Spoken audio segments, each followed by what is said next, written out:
tout est parti, tout est tombé, voilà. Le toit, il était en tôle et une partie en béton. Donc celui qui est en béton, il est resté, mais celui en tôle, il y a une partie qui s'est envolée. Les parents d'Amilati ont vu la mort de près lors du passage le 14 décembre du cyclone Chido sur Mayotte. Cette spinalienne d'origine mahoraise avec 2 amis viennent de lancer une collecte de produits de première nécessité, car sur place, les populations manquent de tout.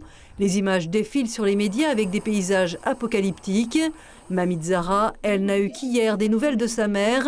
Elle décrit la violence des vents du jamais vu. Quand j'ai vu les images après, ça m'a choquée. En plus, ma mère m'a montré tout ce qui est le toit effondré, tout de l'eau rentrée dans la maison. Du coup, j'ai eu les larmes aux yeux. Là, ils ont besoin de l'eau potable, de l'électricité, des denrées alimentaires aussi. Ils commencent à en avoir. Il n'y en a pas. Il n'y a rien. Il n'y a rien. Et les secours? Le secours, je ne sais pas, ils sont pas sur place en tout cas, pas de côté de chez nous. Non. Un sourire qui cache mal l'inquiétude des familles en métropole. Dans l'archipel, il n'y a plus rien à manger. Les habitants en sont réduits parfois à ramasser des fruits de l'arbre à pain. Mais chaque jour, c'est aussi la quête vitale pour trouver de l'eau.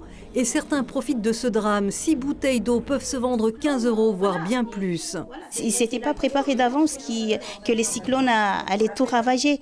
Donc il n'y a personne qui s'est dit, voilà, on va retirer beaucoup d'argent, mettre à côté en y pensant au cas où.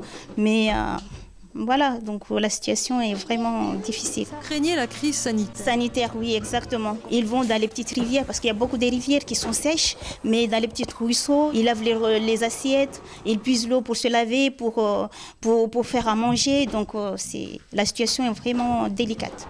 La famille de Naria, elle aussi, est indemne. Jointe au téléphone, sa cousine voit arriver des secours insuffisants et dérisoires, comme la distribution de bâches en guise de toit. Chez nous, on voit l'hôpital, il y a les secours, il y a les gendarmes qui amènent les gros camions verts là, qui sont en train d'enlever les débris. Il n'y a pas d'école, il n'y a rien, ils ne disent rien, ils ont même pas dit qu'ils vont réparer.